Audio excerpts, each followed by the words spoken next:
एक बहुत important question है, मतलब इसका एंड का फॉर्मूला ज़्यादा इंपॉर्टेंट है रादर, पर मेथड तो बताना ही पड़ेगा कैसे हुआ। क्वेश्चन है, आपके पास दो रॉड्स हैं, एक रॉड L1 है, एक रॉड L2 है। एक रॉड का कोफिशिएंट ऑफ एक्सपेंशन अल्फा 1 है, दूसरी रॉड का कोफिशिएंट ऑफ एक्सपेंशन अल्फा 2 है। तुमने दोनों रॉड्स को मिला दिया, जोड़ दिया, तो नई लेंथ क्या होगी? L1 plus L2। मैं ये चाहता हूँ कि पहले मैंने तुम्हें अलग मटेरियल दिया था, तभी तो अल्फा 1 अल्फा 2 डिफरेंट था। जोड़ने के बाद अफेक्टिव अल्फा क्या होगा ये बताओ। मतलब मैं ये चाहता हूँ कि एक ही अफेक्टिव अल्फा निकाल लो। जैसे दो लिक्विड है, डेंसिटी ρ1 ρ2 है, दोनों मिक्स कर दिया, अब नेट डेंसिटी क्या होगी? एक डेंसिटी बोलो, एवरेज अल्फा बताओ इन दोनों रॉड्स का क्या होगा, ये क्वेश्चन है। तो मतलब अल्फा 1 अल्फा 2 लेने की बजाय मैं एक अल्फा अगर पूछता हूँ जो सेम काम करे, जो दो अलग अलग अल्फा 1 अल्फा 2 करते थे, तो अल्फा अफेक्टिव में, अल्फा 1 में, अल्फा 2 में क्या रिलेशन है, ये क्वेश्चन है। तो रूल नंबर 1, इसके अंदर मान लो ओरिजिनल लेंथ L1 है, जब टेम्परेचर 0 डिग्री सेल्सियस है, एक एक करके करेंगे, पहले फर्स्ट रॉड उठाएंगे। तुमने टेम्परेचर T डिग्री सेल्सियस कर दिया, लेंथ कितनी होगी? L1 डैश हो गई, और L1 डैश होगा क्या? L1 1 plus alpha 1 into T minus 0, formula लगा लिया, L1 डैश आ गया। सिमिलरली दूसरी रॉड लो, दूसरी रॉड की नई लेंथ क्या है? L2 डैश, ओरिजिनल लेंथ क्या है? L2 1 plus alpha 2 into T, नई लेंथ आ गई। दोनों को ऐड कर दो, दोनों को ऐड करके इन दोनों को ऐड किया, इन्हें ओपन किया ब्रैकेट्स, L1 L2 एक ब्रैकेट में रख लिया, तो ये नई लेंथ आ गई। तो दोनों रॉड्स को अलग अलग टेम्परेचर को इंक्रीज करके नई रॉड की लेंथ ये आ गई। डन, इसको बंद कर दो।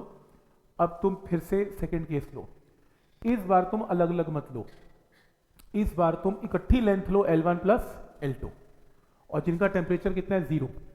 तुम टेम्परेचर T बढ़ा दो, अब नई लेंथ क्या आएगी? कुछ तो नई लेंथ आएगी।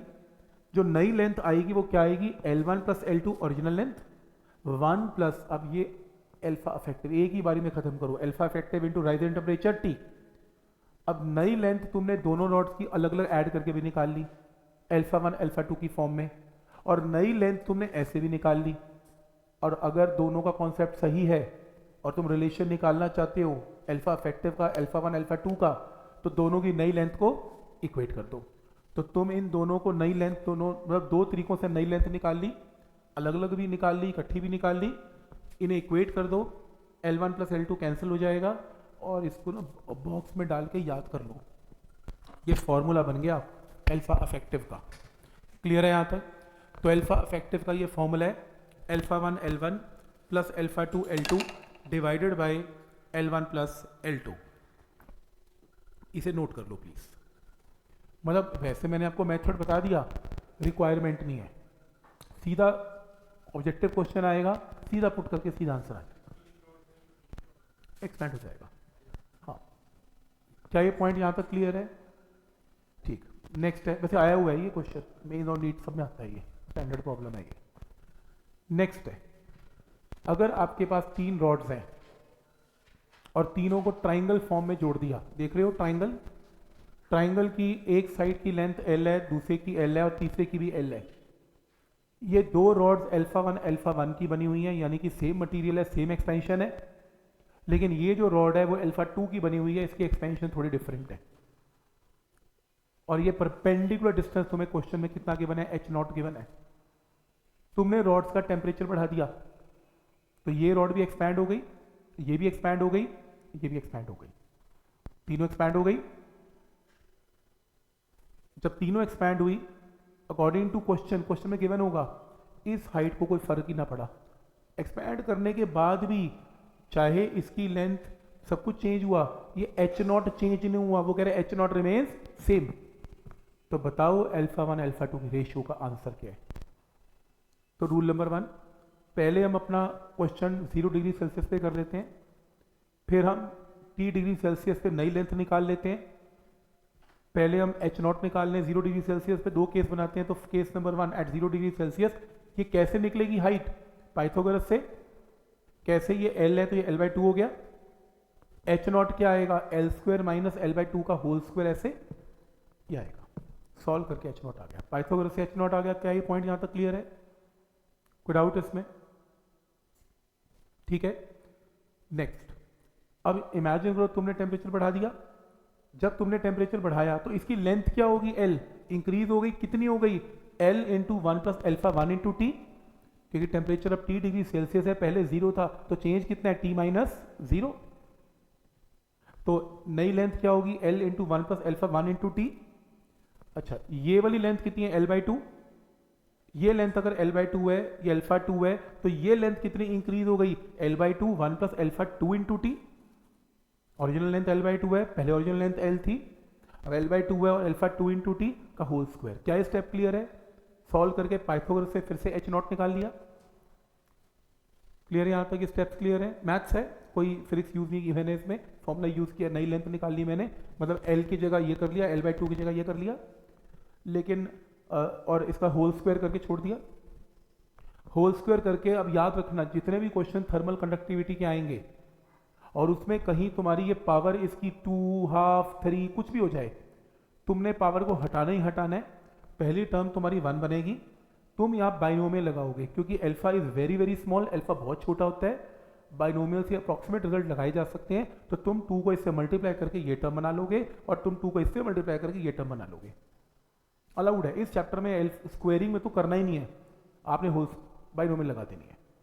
तो आपके पास ये नई लेंथ आ गई, हाइट आ गई। अब पुरानी हाइट वो कह रहे हैं और नई हाइट तो बराबर ही है, एच नॉट को तो फर्क पड़ा नहीं, पुरानी हाइट और नई हाइट बराबर है। मैथ की कलाकारी दिखाओ, स्क्वेयरिंग करो, स्क्वेयरिंग करके सब काटते पीटते अपने आप आंसर आ जाएगा, अल्फा एल टू आंसर आ गया, एल तो कट ही जाएगा, मैथ तो क्या ही सिखाऊंगा। बट कॉन्सेप्ट समझ में आया कि क्या कॉन्सेप्ट यूज करना है इसमें, कोई डाउट इसमें,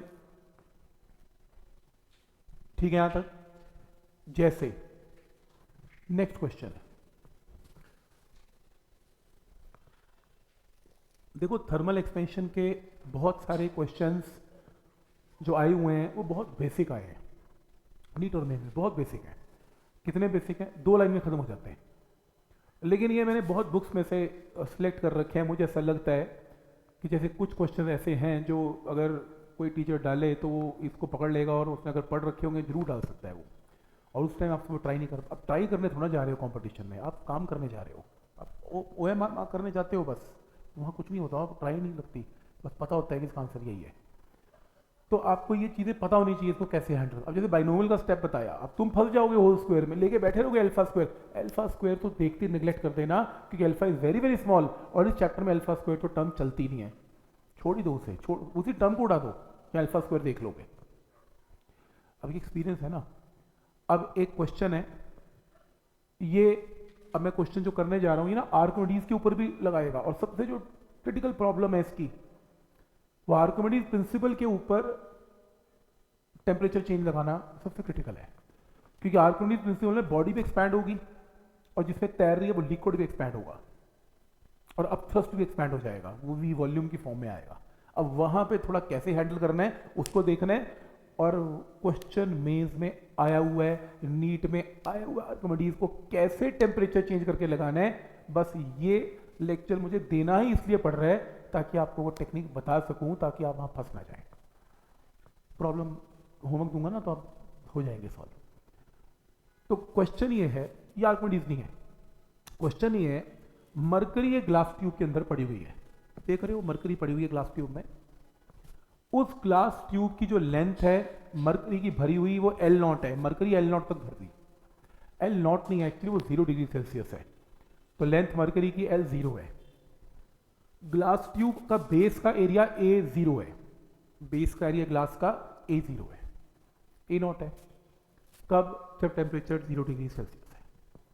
फिर क्या हुआ, मरकरी का क्यूबिकल एक्सपेंशन गामा है, मतलब मरकरी वॉल्यूम वाइज एक्सपैंड होने वाली है, और ग्लास भी एक्सपैंड होगा। ग्लास का सुपरफिशियल एक्सपेंशन बीटा है, जब वो सुपरफिशियल एक्सपेंशन बीटा देता है यानी कि एरिया इंक्रीज करने वाला है उसका। बीटा कब यूज करता है, जब एरिया इंक्रीज होता है। और साथ में लीनियर एक्सपेंशन अल्फा है, तो कोई बात नहीं, बीटा अल्फा तो आपस में रिलेटेड ही होते हैं, alpha is equal to beta by 2 पता ही है तुम्हें क्या होता है, लेकिन ये डायमेंशन ग्लास की गिवन है। गामा तुम्हें किसका गिवन है, मरकरी का, अल्फा बीटा किसका गिवन है? ग्लास का। अब क्वेश्चन, ये तो मैंने तुम्हें बता दिया, क्वेश्चन में थोड़ा बच्चों को कंफ्यूज हो जाते हैं, पता नहीं किसका अल्फा, पता नहीं किसका बीटा, पता नहीं किसका गामा। तो मरकरी का गामा गिवन है, ग्लास का अल्फा बीटा गिवन है। आगे तुमने टेम्परेचर क्या कर दिया? T डिग्री सेल्सियस कर दिया, तो मरकरी फैल गई, ट्यूब भी फैल गई, और मरकरी की नई लेंथ LT आ गई। क्वेश्चन है फाइंड L ऑफ T, ये क्वेश्चन है, नई लेंथ बताओ क्या होगी। राइट, करें स्टार्ट। क्वेश्चन क्लियर है? तो जब टेम्परेचर 0 डिग्री सेल्सियस था तो वॉल्यूम कितना है उस मरकरी का? V not, area into height. Area कितना है? A not. हाइट कितनी है? L not. First step clear है? यहां से L नॉट आ गया, तो मरकरी की हाइट आ गई, L नॉट आपके पास। डन। तुमने टेम्परेचर बढ़ा दिया, टेम्परेचर बढ़ते ही V नॉट VT बन गया, वॉल्यूम ऑफ मरकरी बढ़ गया, VT हो गया। एरिया ट्यूब का बढ़ गया, A नॉट से AT हो गया। लेंथ मरकरी की बढ़ गई, L नॉट से L ऑफ T हो गई। तो जहां तुमने टेम्परेचर 0 0 0 किया, वहां T कर दिया। कोई डाउट इसमें? सही। अब तुमने क्या निकालना है? तुम्हें L ऑफ T निकालना है। L ऑफ T क्या है? V of T divided by A of T। तो करें स्टार्ट। अब ये बताओ कि ये वॉल्यूम किसका है? मरकरी का। मरकरी का नया वॉल्यूम क्या होगा? मरकरी का volume at 0 degree Celsius into 1 plus gamma of mercury into T, और गामा किसका गिवन है? मरकरी का। तो तुम्हें मरकरी के लिए फॉर्मूला लगा दिया। सही। अब उसी तरीके से एरिया किसका है? एरिया तो बेस एरिया, ट्यूब का एरिया, ग्लास का एरिया है। अब एरिया भी एक्सपैंड होगा ग्लास का। एरिया कैसे एक्सपैंड होगा? A0 1 plus beta into T, क्योंकि एरिया एक्सपेंशन है तो यहां पर क्या यूज करेंगे? बीटा। कोई डाउट इसमें? ठीक है यहां तक। अब V not by A not तो पता है तुम्हें कितना है? L not. इसकी जगह क्या पुट कर दिया? L not. इसको आपने एज इट इज पुट किया। डिनोमिनेटर को देखो, कैलकुलेशन देखो, जब डिवीजन में कैलकुलेशन होगी तो जो डिनोमिनेटर है उसको जानबूझ के न्यूमिनेटर में ले जाओ। रेज़ टू पावर क्या हो गया? -1। माइनस इसलिए क्योंकि आप बाइनोमियल लगा के माइनस को खत्म कर सकते हो, क्योंकि बाइनोमियल अलाउड है इसमें, क्योंकि alpha beta gamma are very very small. तो बाइनोमियल लगाओ, -1 को इससे मल्टीप्लाई करो, तो ये टर्म क्या आ गई? माइनस में आ जाएगी। और ये देख लेना, अगर ऑब्जेक्टिव क्वेश्चन, देखो एनसीईआरटी में तो आएगा नहीं, अगर ऑब्जेक्टिव क्वेश्चन बीटा की फॉर्म में गिवन है फिर बीटा रख लेना। पर कभी कभी ऑब्जेक्टिव जानबूझ के कंफ्यूजन क्रिएट करता है, वो तुम्हें अल्फा की फॉर्म में देगा, तो कोई बात नहीं, तुम बीटा को 2 टाइम्स अल्फा पुट कर लेना और फिर बाइनोमियल लगा लेना। बाइनोमियल लगा के ये ऑप्शन आपको पेपर में मिलेगी, ऑप्शन मार्क कर लेना। और जितनी आसानी से मैंने आपको बता दिया, स्टेटमेंट उतनी आसान भी नहीं होगी, क्योंकि क्वेश्चन समझने में तुम्हें एफर्ट लगेगा। क्लियर है? वो तो मैंने क्वेश्चन को पढ़ के बहुत छोटा क्वेश्चन लिख के डायग्राम से बढ़िया तरीके से समझा के 2 केस बना दिए, पर मुझे पता है जब मैंने लिखा तो मुझे 2 बार क्वेश्चन तो पढ़ना पड़ा। भाई अल्फा बीटा गामा किसका गिवन है ये तो देख लूं। राइट? तो मतलब ये उतना स्मूथ नहीं है, पर क्योंकि मेरी प्रैक्टिस है, मेरी शीट है, मुझे पता है मैंने क्या लिखा है, मेरे को याद भी है, तो मैं फटाफट समझा पा रहा हूँ और समझ भी पा रहे हैं। लेकिन अच्छी बात यह है कि बहुत सारे क्वेश्चन के ऊपर आते नहीं है। ये क्वेश्चंस एडवांस के क्वेश्चन है, वैसे बता दूं मैं, एडवांस का पेपर इससे ऊपर आता है। कुछ क्वेश्चन मेंस और एडवांस की बॉर्डर लाइन के केस में होते हैं, बिल्कुल मतलब बॉर्डर पड़े होते हैं, हल्का सा ऊपर जाओ एडवांस शुरू हो जाता है, नीचे जाओ तो मेंस का टॉप लेवल है। तो ऐसा कुछ ये उस बॉर्डर पे क्वेश्चन चल रहे हैं। तो ये कॉन्सेप्ट चल रहा है, ये मेडिकल में, ये नीट में, मेंस में यूज किया जा सकता है। देखो कोई ऐसी चीज यूज नहीं की उसने जो कि आप ये कहोगी नहीं तो गड़बड़ हो गई, देखो ऐसा नहीं है। चीज बिल्कुल क्लियर बता रहा हूं कि इस तरीके से यूज करने को आ सकता है। हाँ हो सकता है मेडिकल में बाइनोमियल ना यूज करवाए, कोई छोटे स्केल पे काम करवा ले, मेंस में तो आया हुआ है, तो मैं दिखाई दूंगा आपको भी। बट पॉइंट समझ में आ रहा है कि लॉजिक क्या है। जैसे ये क्वेश्चन है, क्वेश्चन है कि आपके पास एक रॉड गिवन है, मैं समझ पा रहा हूँ तुम कैलकुलेशन देख के सोच रहे हो कि मतलब क्या करना क्या है इसका, अभी लंबा लंबा से कैलकुलेशन लंबी है इसकी, टेंशन ना ले, तो मतलब क्वेश्चन ठीक हो जाएगा तेरा। ठीक, एक रॉड है, इस रॉड का इस कोने के पॉइंट का अल्फा 1 है, फिर वो कहते हैं रॉड का अल्फा बढ़ रहा है और बढ़ रहा है और बढ़ रहा है और बढ़ रहा है और नॉन यूनिफॉर्म डिस्ट्रीब्यूशन है, अल्फा इंक्रीज होता जा रहा है और आखिरी में अल्फा कितना हो गया, अल्फा 2 हो गया। तो यानी कि गेम अल्फा 1 से स्टार्ट हुई, एंड कहां पर आया, अल्फा 2 पे हो गया। और लेंथ क्या है, एल, और लीनियरली बढ़ रहा है, लेंथ के हिसाब से बढ़ता जा रहा है, यूनिफॉर्मली बढ़ता जा रहा है। अब मैं पूछूंगी रास्ते में अल्फा क्या है, वो तुम्हें पता नहीं रास्ते में अल्फा क्या है, बढ़ रहा है इतना पता है, अल्फा 1 से बड़ा ही होगा, पक्की बात है। क्वेश्चन है आपको बताना है कि इफेक्टिव अल्फा क्या है। वो कहता है जी, कोई स्टूडेंट कहता है मेरे को इस चक्कर में मत डालो, अल्फा 1 अल्फा 2 बीच में अल्फा बढ़ता जा रहा है, बस ये बताओ इसका एवरेज अल्फा कितना है, एक अल्फा बताओ क्या होगा, खत्म कहानी। तो करते हैं स्टार्ट। तो सबसे पहले इस रॉड को लेते हैं, इस रॉड का कोने का अल्फा 1 है और इस कोने का अल्फा 2 है। रास्ते में अल्फा क्या होगा निकाल लेते हैं। कैसे, मान लो ये एलिमेंट आपने ले लिया रास्ते में, रॉड के प्रॉब्लम वैसे भी एक्स और डीएक्स के साथ चलती है, तुमने छोटी सी लेंथ ले ली डीएक्स और ये लेंथ आपने कितनी दूरी पे ली, एक्स दूरी पे ली। और अगर मैं ये पूछूं यहां पर अल्फा की वैल्यू होगी क्या, एक्स दूरी पे, तो निकालने का तरीका देखो, जब मैं यहां से यहां आया तो मेरा अल्फा बढ़ गया, तो यहां से यहां कितनी दूर आया, एल डिस्टेंस दूर आया, तो अगर मैं यहां से यहां एल डिस्टेंस कवर करता हूं तो मेरा इंक्रीज कितना, अल्फा बढ़ जाता है, अल्फा 2 माइनस अल्फा 1। लीनियरली है ना, लेंथ के हिसाब से बढ़ रहा है यूनिफॉर्मली, तो मैं यूनिटरी भी लगा सकता हूं इस तरीके से, पर यूनिट लेंथ कर सकता हूं। और अगर 1 है तो इतना अल्फा बढ़ गया, लेकिन मैं कितनी दूरी पे आया, एक्स, तो कितना अल्फा बढ़ गया, डी इंटू एक्स। तो मेरा क्वेश्चन है फिर यहां अल्फा है कितना, ये तो इंक्रीज इन अल्फा है, स्टार्ट कहां से हुए थे, अल्फा 1 से, तो अल्फा 1 तो मिनिमम होगा और साथ में increase in value of alpha होगा, और वो इंक्रीज कितना है, इतना, तो मेरा अल्फा कितना आएगा, एक्स डिस्टेंस पे अल्फा 1 प्लस ये टर्म। तो पहले मैंने फंक्शन बनाया अल्फा का, रास्ते में अल्फा की वैल्यू क्या होगी वो बनाई, तो अल्फा 1 तो होगी, साथ में ये इंक्रीज भी हो जाएगी। क्या ये स्टेप यहां तक क्लियर है, अल्फा बन गया at a distance of x. अब आपको क्या निकालना है, आपको इफेक्टिव अल्फा निकालना है। एक काम क्यों नहीं करते, फील तो आ रहा होगा, इंटीग्रेशन तो लगेगी, पक्की बात है, क्योंकि धीरे धीरे चीजें बढ़ रही हैं। तुम एक काम करो, छोटे लेवल पे काम करो, छोटे लेवल पे ये डिस्टेंस कितना है, डीएक्स, ये छोटी लेंथ कितनी है, डीएक्स। जब टेम्परेचर बढ़ा तो डीएक्स की लेंथ भी बढ़ गई, तो लेंथ ऐसे बढ़ती है, इंक्रीज इन लेंथ का ये फॉर्मूला होता है। तो तुमने कितनी लेंथ ली अभी, dx, तो तुम क्यों ना यहां l की जगह क्या पुट कर दो, dx, अल्फा की जगह अल्फा जो निकाला था x की फॉर्म में, और राइज इन टेम्परेचर तुम्हारा कितना है, डेल्टा टी।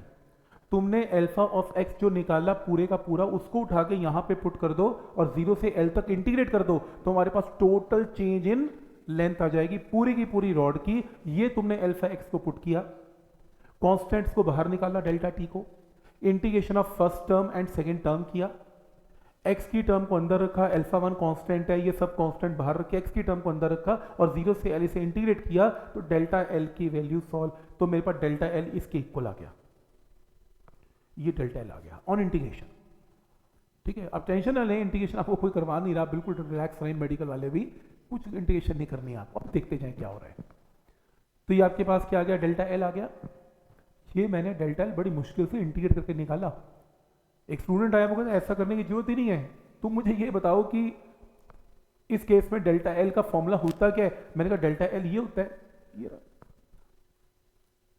तो वो कहता अगर तुम मुझे ये एज्यूम करने को कहो कि इसका एक ही अल्फा है, एवरेज अल्फा, अल्फा इफेक्टिव, तो मैं एक ही बारे में ये फॉर्मूला लगा दूंगा, डेल्टा l का कितना, l into alpha effective into delta T, एक ही बारे में काम खत्म। तो अगर तुम रिलेशन निकालना चाहते हो अल्फा 1 अल्फा 2 में, तो एक बार तुमने जो डेल्टा l निकाला पूरी रॉड का बाय इंटीग्रेशन निकाला, अल्फा 1 अल्फा 2 की फॉर्म में निकाला, और एक बार तुमने इफेक्टिव निकाल दिया, दोनों का डेल्टा l एग्जैक्टली सेम कर दो, छोटा सा फॉर्मूला आ गया, अल्फा इफेक्टिव बॉक्स में डाल लो, ऑब्जेक्टिव आएगा, सीधा मार्क कर देना, एवरेज वैल्यू हो जाएगी अल्फा 1 प्लस अल्फा 2 बाय 2। अब मेडिकल वाले भी कर पाएंगे, आंसर शॉर्टकट याद करना, अल्फा, ठीक है, ठीक है, ये शॉर्टकट तो लगा ही सकते हो, ठीक है, मेथड लंबा है, बट कम से कम ऑब्जेक्टिव तो ठीक कर ही देगा आपका। समझ में आ रहा है, दोनों क्वेश्चन जो करवाए दोनों के ऑप्शन मार्क कर देना सीधा ही, स्टैंडर्ड क्वेश्चन होते हैं, कुछ क्वेश्चन ना स्टैंडर्ड है, चेंज होके नहीं आते, तो इस तरीके से इसको यूज़ करना है। लेकिन नॉन मेडिकल वालों को हाँ ये मानता हूँ मैं, कल को वो ऐसा क्वेश्चन दे सकता है, वो तुम्हें अपने मन से अल्फा एक्स की वैल्यू दे देगा कुछ भी 2x² 4x² और कहेगा डेल्टा एल निकालो, तो आपको इंटीग्रेशन करनी आनी चाहिए, ये तो दे सकता है डेल्टा एल, मेडिकल में तो नहीं आएगा। बट समझ में आ रहा है ये लॉजिक क्या है? इस क्वेश्चन का आंसर तो पता लग गया, सीधा ही मार्क करना है, सॉल्व करने की जरूरत नहीं है, फंस जाओगे सॉल्व करोगे पेपर ही पूरा नहीं हो पाएगा आपका। ठीक, देखो ये क्वेश्चन आपको सीखना बहुत जरूरी है, आया हुआ है ये क्वेश्चन में आर्किमिडीज प्रिंसिपल के साथ टेम्परेचर इंक्रीज हुआ, बहुत सही क्वेश्चन है। क्वेश्चन है आपके पास मान लो एक सिलेंडर है, एक बॉडी है, वो तैर रही है 0 डिग्री सेल्सियस पे तैर रही है। 0 डिग्री सेल्सियस पे अगर इसकी हाइट h है तो लिक्विड के अंदर ये 0.8 h पोर्शन इसका तैर रहा है। तो अगर ये तैर रही है तो लिक्विड के अंदर इसकी हाइट कितनी है 0.8 h, और इसकी डेंसिटी बॉडी की रो ऑफ v है और लिक्विड की डेंसिटी रो ऑफ l है। ये सारा फिगर 0 डिग्री सेल्सियस पे है। अब क्या हुआ,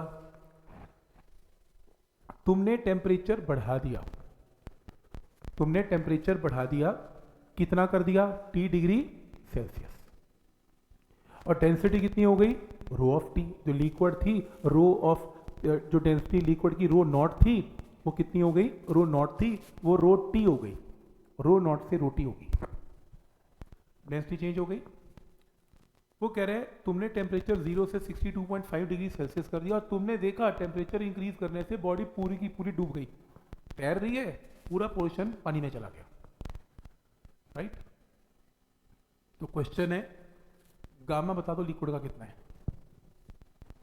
तो ये सबसे ट्रिकी प्रॉब्लम है पूरे उसकी, बहुत पहले तो आर्किमिडीज नॉर्मल लगाना ही कोई आसान बात नहीं, फिर टेम्परेचर इंक्रीज करके लिक्विड की डेंसिटी को भी चेंज करना, टेम्परेचर चेंज करने से लिक्विड और बॉडी दोनों चीजें सब डायमेंशन चेंज हो जाती हैं। पर बिल्कुल टेंशन ना लें, एक एक करके करें।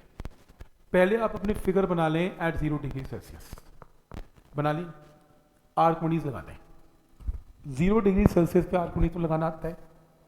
क्या होगा Archimedes, weight of liquid displaced is whole weight of the body. Weight of liquid displaced में मान लो area of cross section tube का ए है और कितना पोर्शन डूब रखा है 0.8 h, तो वॉल्यूम कितना डूबा हुआ है a इंटू 0.8 h। तो क्या मैं लिख सकता हूं a इंटू 0.8 h, और डेंसिटी किसकी, लिक्विड की एट 0 डिग्री सेल्सियस, पैर में डाल देना रो नॉट, कि 0 पे काम चल रहा है, into g is equal to whole weight of the body. Whole weight में टोटल वॉल्यूम क्या है, area into total height tube की कितनी है h, टोटल वॉल्यूम में एरिया इंटू h, तो area into h into density of body into g, सही। तो ये 0 डिग्री सेल्सियस पे सब कट गया, तो ये आंसर आ गया, एक केस खत्म, कुछ भी नहीं किया, तो नॉर्मल आर्किमिडीज लगाया। अब तुम एक काम करो, टेम्परेचर बढ़ा दो। टेम्परेचर जब बढ़ाओगे तो सेकेंड फिगर के साथ काम करना पड़ेगा। फिर से एक बार, weight of liquid displaced is equal to whole weight of the body, weight of liquid displaced is whole weight of the body. Weight of liquid displaced में क्या होगा, इस फिगर में टोटल लिक्विड कितना डिस्प्लेस है, एरिया इंटू एच, लेकिन density 0 पे नहीं, लिक्विड की डेंसिटी T डिग्री सेल्सियस पे। उसने क्वेश्चन में कहा कि लिक्विड की डेंसिटी रो नॉट से कितनी हो गई, रो टी, तो यहां पे T degree Celsius, whole weight में टोटल वॉल्यूम तो area into h into density of body into g, इन्हें इक्वेट किया, इक्वेट करके ये टर्म आ गई। अब तुम्हें पता है डेंसिटी ऑफ बॉडी तुम निकाल चुके हो, इसको उठा के यहां पे पुट कर दो, और लिक्विड की डेंसिटी का आज मैंने अभी इस क्लास में एक रिवीजन करवाते हुए बताया था कि किसी भी बॉडी की डेंसिटी ऐसे चेंज होती है rho naught upon 1 plus gamma into delta T जब टेम्परेचर इंक्रीज होता है। ये फॉर्मूला मार्क करने को कहा था आज मैंने कि डेंसिटी कैसे चेंज होती है, याद करना। तो डेंसिटी अगर मान लो रो नॉट थी, अब नई डेंसिटी क्या होगी, रो ऑफ टी क्या होगा, rho of naught 1 plus gamma into delta T. Density of body तो निकाल चुके हैं 0.8 रो, नॉट, इक्वेट कर दो, इक्वेट करके डेल्टा टी तुम्हें गिवन है 62.5, सॉल्व करके क्या आएगा, गामा की वैल्यू आएगी, ये आंसर आएगा गामा का। पूरे प्रोसेस में एक अजम्पशन है, क्या, बॉडी की डेंसिटी, बॉडी की केस में बॉडी की डेंसिटी चेंज नहीं की। मुझे कैसे पता लगेगा, पानी एक्सपैंड हुआ, अच्छी बात है, तो फिर बॉडी क्यों नहीं एक्सपैंड हुई, क्योंकि उसका कोई डायमेंशन नहीं गिवन। तुम्हें ग्लास का ना अल्फा गिवन, ना बीटा गिवन, ना गामा गिवन, तो तुम जिसका अल्फा बीटा गिवन ना हो उसकी बात ही मत करना, नेग्लेक्ट कर दिया उसकी एक्सप्लेनेशन, बात खत्म, नहीं तो फंस जाओगे उसमें, तुम्हें अल्फा बीटा गामा गिवन ही नहीं है। ये तुम्हें चालाकी दिखानी पड़ेगी क्वेश्चन में, देख के वैल्यू देख के किसका गिवन है किसका नहीं गिवन। तो समझ में आ रहा है यहाँ तक आर्किमिडीज पे कैसे लगता है ये थर्मल एक्सपेंशन, ठीक है, ठीक।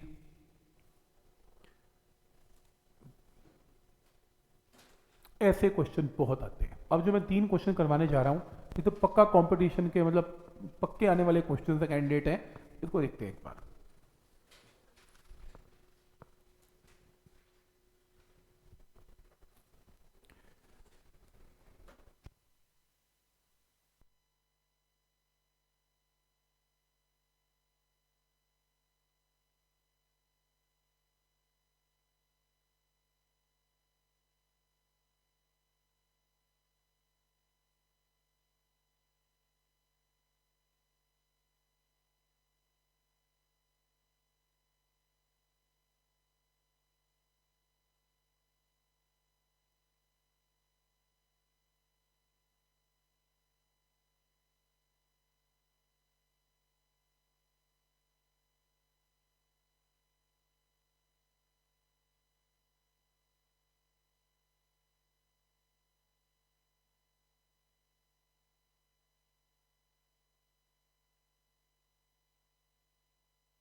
दो रॉड्स हैं made up of aluminium and other of steel, aluminium और स्टील, और इनिशियल लेंथ L1 L2 है, फिर जोड़ दिया L1 प्लस L2 जोड़ दिया, coefficient of linear expansion α1 and α2 है।